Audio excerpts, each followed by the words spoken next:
I said, hey kid, I see you're ready to rumble. But hold on, you better be careful crossing that street, kid. You're stepping in to a troubled world. The signs are everywhere, at your doorstep and around the block. Troubled thoughts, troubled minds. Better keep your guard up, kid. Gangs, drugs, and guns have left a trail of sorrow in Syracuse, New York.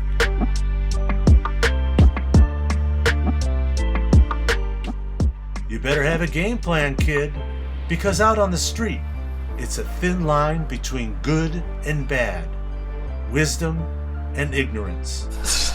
So you better head west, young man, to Kidz Street on the city's west side, where, on the corner of Hope and Opportunity, is the West Area Athletic and Education Center, the home of Ray's Kidz and the School of Hard Knocks. Class is already in session.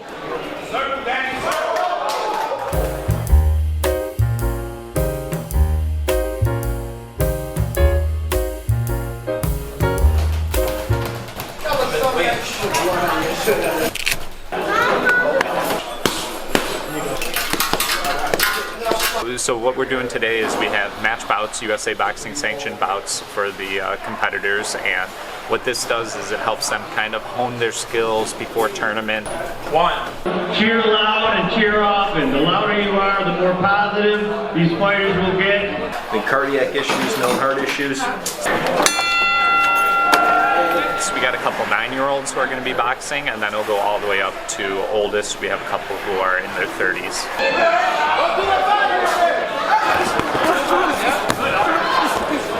And it's kind of like, you can think of it as, in baseball, it's the regular season.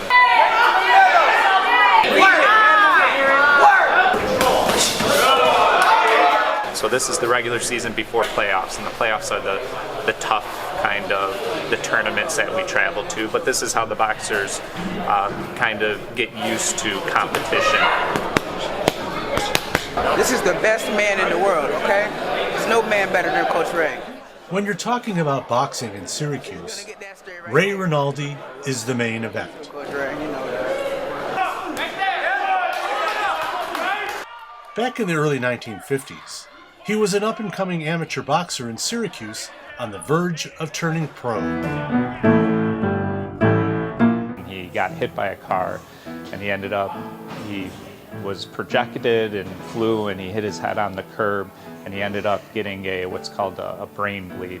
So that kind of put the kibosh on his boxing career. But that didn't stop Ray.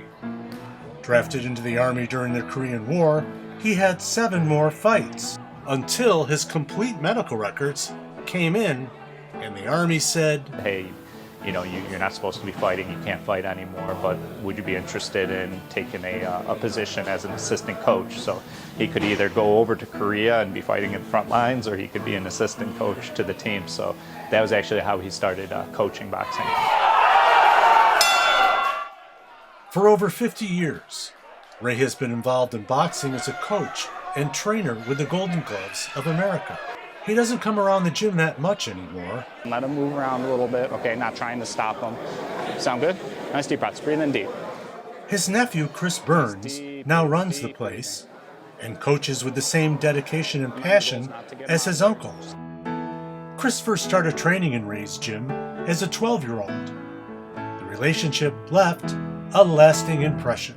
I got his all-Army fight photo from Frankfurt, Germany, 1955. I got that tattooed on my wrist. So ever since I did that, then he didn't hate the tattoos as much, and he would always make me put my sleeve up and show someone when he would say, look at me when I was handsome. Just like that guy in the TV series, everyone loves Raymond. But this is their Raymond, the West Side Raymond. And it's hard to forget how much he's helped the kids of Syracuse. And not just any kids, the misfits, the malcontents, The misunderstood. Thousands of kids raise kids. From a young age, he always said there's no such thing as a bad kid. Because he said the kids we're dealing with, they get labeled at a very young age. They get labeled by who their parents are. They get labeled by who their family are. Maybe their brothers that came through the school system already. And he said we're just so quick to kind of put these labels on someone that's a bad kid. And he said there's no such thing as a bad kid. There's just bad environments. And he kind of stressed that from a very young age with me, that you kind of, there is no kind of bad kid. You just have to get them in a good situation and get them around good people in a safe environment and kind of give them the skills that they need. He stressed that on me very young. Not all those skills involve jabs and uppercuts. Stay southpaw, try to catch the angle that it's coming at you. Chris Burns is also a full-time teacher in the Syracuse school system. The first part of his day is spent in the center's computer lab. We start off in the morning with GED classes. I prep students who had either been kicked out of school or they didn't have enough credits to graduate, and they're going to alternative schooling and earning their HSE, their high school equivalency diploma. And then we work closely with like On Point for college and BOCES for different technical trades. And Chris frequently stays after practice, tutoring the kids with their homework. I'd like to say we're helping. We had, I think, like about 100 high school students last year that came through, and 80 of them moved on to the next grade or graduated, an 80% rate. The school across from us when we opened had a 38% rate. Their chances just by being in boxing 2 hours a day and then doing homework with us after is doubling the chances they have of being able to stay on the right path. When Ray first opened his gym in 1992, it created quite a stir on the north side. But over time, the upkeep of the Pond Street location became a financial burden. The search was on for a new location, and eventually a donor offered an abandoned building on Geddes Street. Me and Ray came over, and the first thing we saw when we came over to the building, it was boarded up and in rough shape. And there was a group of probably 5 or 6 kids who were all smoking weed right in front of the building. And this was at like noon when they should have been across the street. So Ray looked at me, and as soon as he saw that, he said, "Chris, we're going to have to take this building, right?" And I just started laughing. 30 seconds, let's go, dig in, 30 seconds. So the family donated the building to us in 2004, and then we opened our first boxing program here in 2005. It's not that we're just getting those super tough kids from the street. We get all the kids. 9 more seconds. Matt, this is overload. This is everything you got. So we get kids who maybe would never go down that path of violence and gang activity. Everything you got. 3, 2, 1, go! But they wouldn't find out how good they are. They would never challenge themselves. They wouldn't understand they're good enough for college. They're good enough to try to get into the ironworkers, try to get into some kind of unions. Finish strong. We finished round 3 like we started round 1. I got involved in boxing when I was young, about 9 years old. I was fighting a lot in school, and my mom didn't think it was safe for me to fight outside of school and not in the ring, so she put me into boxing. And ever since I've been here, it taught me a lot of discipline. I don't fight anymore outside of the ring. I just felt like I had to prove my point when I was younger because I was shorter than everyone and people used to try to pick on me, so I just didn't take anything from anyone, and then I got here and things changed. Boxing's a great sport because a lot of the kids who come in feel like they're ostracized from school and they don't like team sports and they might feel like they're loners and they don't want to be around other people. So boxing kind of attracts them where other sports might not. One day I was at school and I was getting bullied on the bus, and my mom wanted me to learn how to fight back. So I came here when I was 7, and ever since I never looked back. I've been fighting amateurly. I have almost 90 fights. I am 80-11. I am a 9-time national champion, and I'm on Team USA. It's not about how many times you fail. It's not how many times you lose, how many times you felt defeated. It's about how many times you got up, how many times that after every failure that you're you're coming back, and you're coming back even stronger. You know what I mean? And learning from them failures. A lot of people get up and they still keep doing the same failures, and they're not learning from it. That's what I learned. Like every time I failed at school, I studied harder. If I something with a relationship outside, friendship or anything, I learned how to be kinder or how to adapt to that. And in the ring, like something happened, if I get caught with a jab, I learned from that. Next round, I'm coming back stronger. I learned how to take a defeat and take it as a lesson and bounce back from that. Boxing first, just in its essence of masquerading as this ultra tough sport, brings in and attracts the kids that really need the structure in their life. And that's really why we have boxing, and that's what my Uncle Ray's taught me since I was little. He used to always say if ballet would get the tough kids, we'd be teaching ballet. It's just there's something about boxing that does it. Number one is probably discipline, you know, and be able to control myself with my anger and all that. Double up the 2-3, then out. Yep.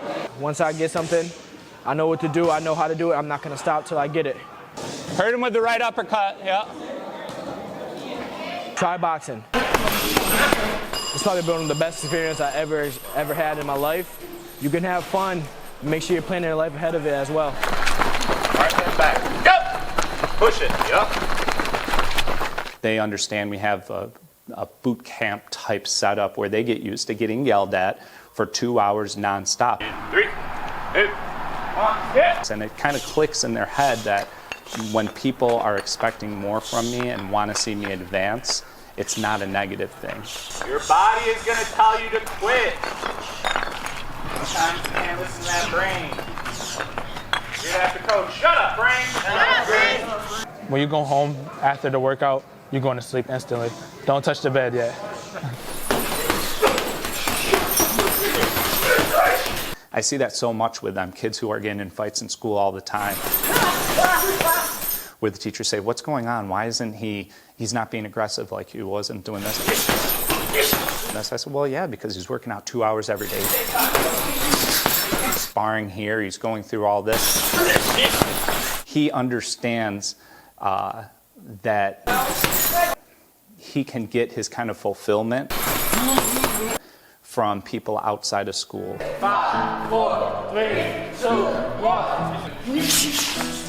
As young kids, sometimes we set unobtainable goals that are way too far because then when we fail at them, we don't feel bad. So it's easy to say, I want to be an astronaut, and then leave it alone. I take boxing as a life lesson. It's easy to say, I want to be an Olympic boxer. But you understand, okay, I want to be an Olympic boxer, which means I got to make it to the advanced class to start sparring.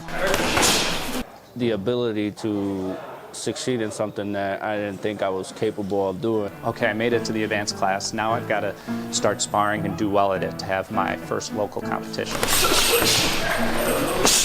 Good control, good control. Okay, now I'm having local competitions. I'm ready for regional tournaments and so on.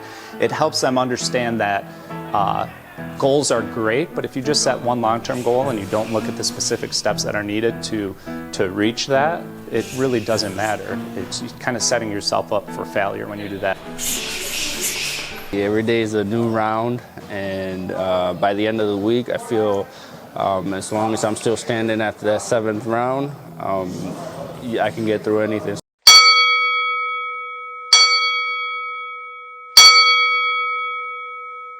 At 13, 14, I was hanging with some knucklehead friends, you know. A lot of my friends that I grew up with, not my friends anymore.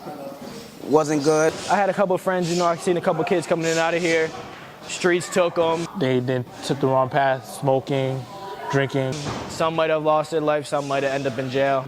Drug dealing and all that stuff. I learned my lesson, you know. Now it's a trend. Honestly, I don't know where would I be without boxing.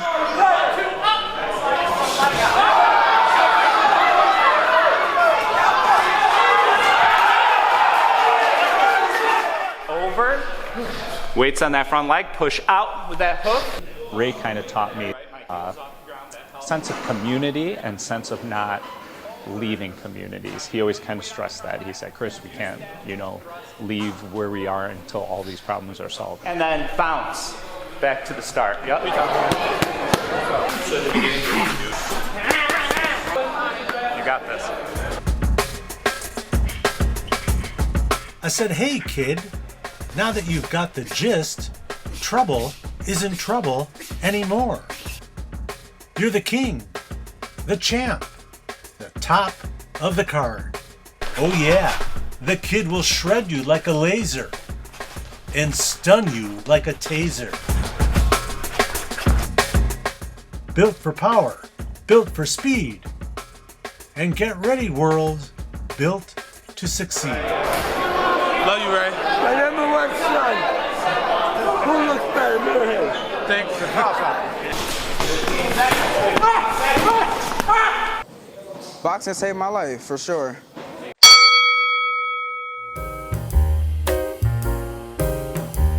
Pivot 2, then load up the left hook. Step through on your 2. Little pivot off to your left side. Secure the round now, 40 seconds. Secure the round.